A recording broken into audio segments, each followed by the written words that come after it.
The men lined up in front of the trench and the rain began to intensify. Heydrich shouted orders, commanding them to fix bayonets, but his voice barely carried over the howling wind. Amongst the tightly packed lines, small chatter persisted. One of the soldiers remarked, "Now it will be harder for them to see us. This must be a good omen from the heavens." "The heavens are just crying because we're going to be massacred like the rest," another soldier responded bleakly. Heydrich unsheathed his sword, positioning himself in front of his army.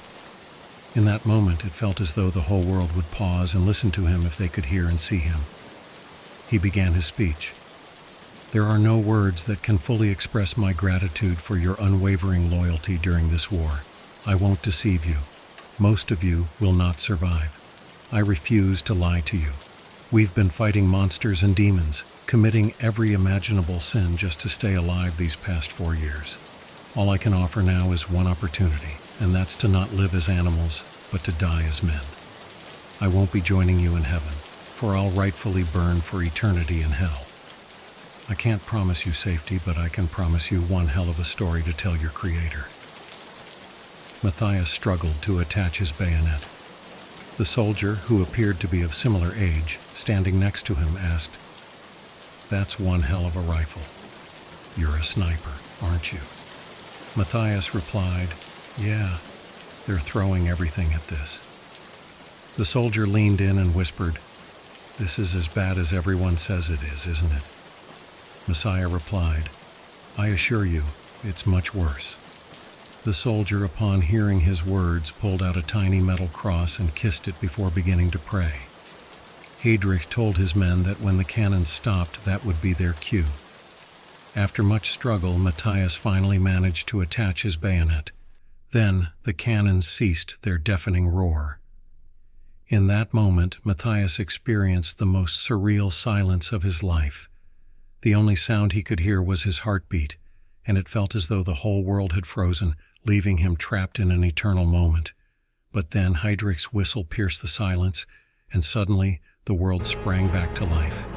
Everything moved incredibly fast as the men came to life, running, bracing ladders, and preparing to enter no man's land. Matthias locked eyes with Heydrich. "See you in hell," he said. Heydrich responded with a playful expression, yelling, "Let's not keep the devil waiting." He climbed over the trench with a smile that seemed like he had just won the lottery. One by one, all the other men followed suit, flooding no man's land like a river of determined soldiers. Matthias and hundreds of other men navigated through the maze of barbed wire and dead bodies, while the rain flooded the impact craters from artillery shells, making the mud treacherously slippery. Thousands of yelling men screamed as loud as they could, as though they were trying to conjure death itself. Matthias that this was one of the most well-defended areas, and no matter how intense the shelling was, he would see blood, death, and likely his own demise. So, the moment he stepped into no man's land, he expected to see blood and guts everywhere, torn apart bodies. However, there were no explosions, no bullets, no machine guns. Instead, there was just a chorus of confused and screaming soldiers, some of them stopping in pure disbelief. After a few minutes of trucking through the hellhole, Messiah deftly reached the front of the trench, where a line of men had formed facing the enemy trench.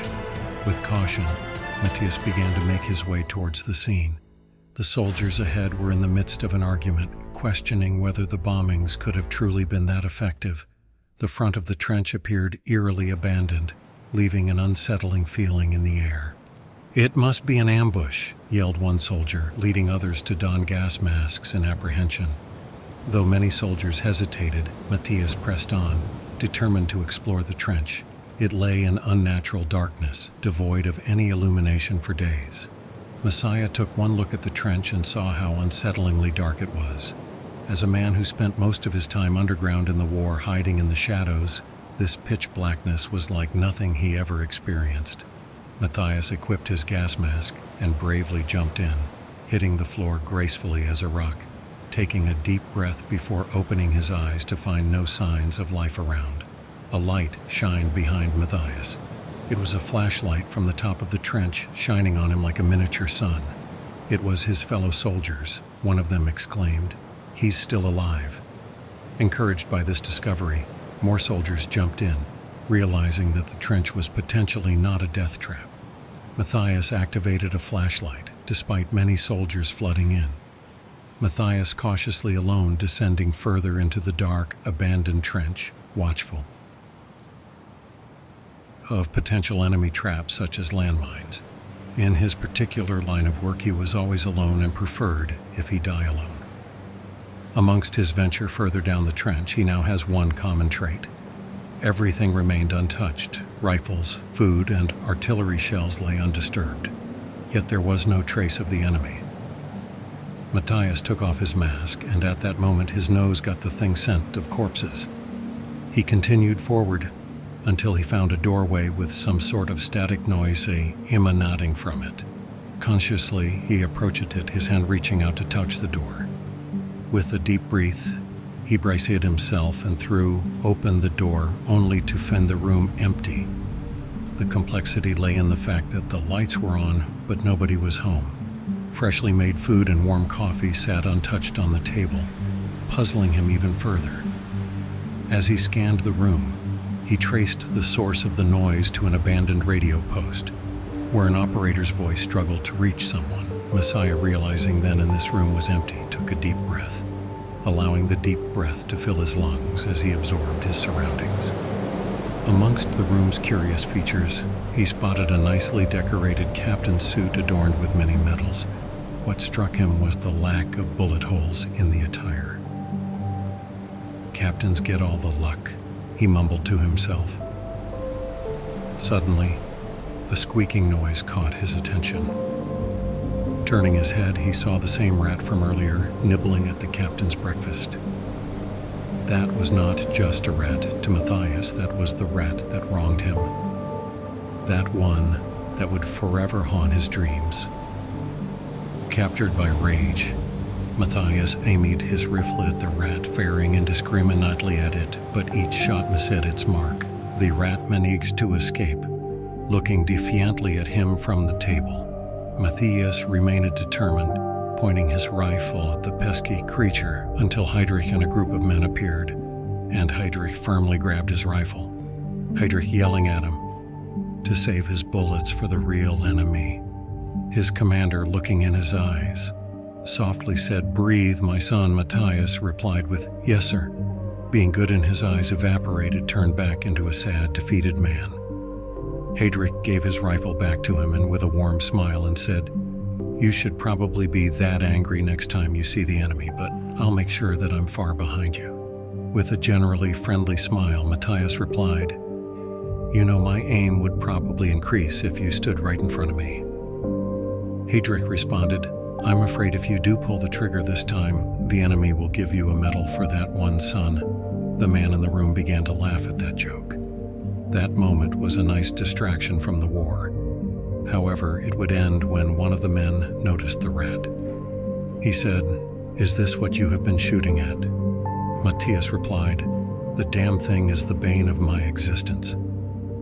After being spotted once again, the rat scurries off to a door and slides in between the cracks of a jarred door, slightly opening it. Heydrich observes, "Perhaps there's much more to this room than meets the eye." The men prepare their rifles and approach the door cautiously. Heydrich takes the lead, entering the door to discover a sequence of pitch-black tunnels forming an underground network that seems to go on forever. Heydrich's flashlight illuminates one of the tunnels, and Heydrich announces, "Tunnels, let's see where your little friend leads us." Giving a wink to Matthias, with a smile, Massage said, "I would legally punch you in the face if I could." Heydrich responded with, "I could legally have you shot for that, but I find you amusing, so I'll keep you alive." "Fair enough, old man," Matthias said. Heydrich playfully replied by saying, "Insubordinate asshole." However, Matthias completely froze like a deer in headlights. For a brief moment, he saw the eyeless man from earlier, aiming a rifle at him with a devilish smile stretched ear to ear, yelling, "Bang!"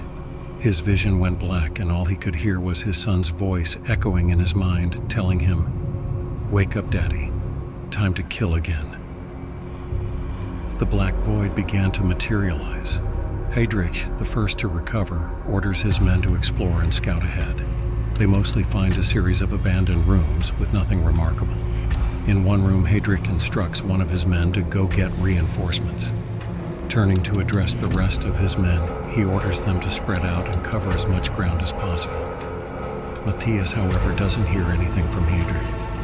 Heydrich places a reassuring hand on Matthias's shoulder and instructs him, "Since you're so fascinated by the rat, find out where it's going." Matthias, still fixated on the rat, responds, "That rat is the first thing in this entire war that I've truly had a bad feeling about." Heydrich warns him, "If you find anything." He pauses and repeats with a louder tone, "Anything at all, you scream." As the rat continues to scamper away, Matthias follows it, almost as if he's in some sort of trance. Distancing himself from Heydrich. Heydrich pulls out a pistol and yells urgently, "Fan out." Matthias walks into a tunnel that feels colder and damper than the rest. He recognizes a smell that he's become accustomed to, almost unnoticed amidst the chaos of war.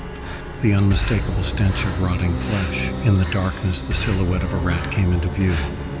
The old and dying rat that had been haunting Matthias. He noticed something particularly interesting in its mouth. Shining his flashlight on it, he squinted his eyes and discovered exactly what it was, a human finger. On the wall behind the rat lay the body of an American soldier with its fingers cut off, and on the wall, written in blood, were the words, "Mother was here." Matthias stood there for a moment, completely gripped by fear and unable to move, until he managed to muster the strength to yell for Heydrich. He called out, even though nobody would answer. Out of desperation, he began to run, but as he ran, he started to see more bodies, all mutilated, with bloody words on the walls, saying, "Mother." He desperately ran into the void of these confusing tunnels that seemed to have no end. He continued running and yelling for someone until he was grabbed by an unseen force, violently struggling to yell, but there was a hand over his mouth. In the dim light, he could see silhouettes of a bunch of men, and he began to hear hushed noises. The beams of flashlights helped adjust his vision until he saw Heydrich and his men, all standing still at the entrance of a door. The soldier holding him removed his hand from Matthias' mouth and let go of him. Messiah, getting a hold of himself, approached Heydrich. Their eyes met, and for the first time, Matthias saw fear in Heydrich's eyes. Heydrich pulled out his pipe, began to smoke it, and said, "I believe we just met the devil." Matthias looked into the room and saw a horrifying sight, a mountain of corpses with a man standing on top of it. The man was young with long blonde hair, crazy blue eyes, and a crooked smile, wearing a British uniform. He looked directly at Matthias and chillingly said, "Gentlemen, someone wants a baby back." Behind him the word "mother" was written in blood.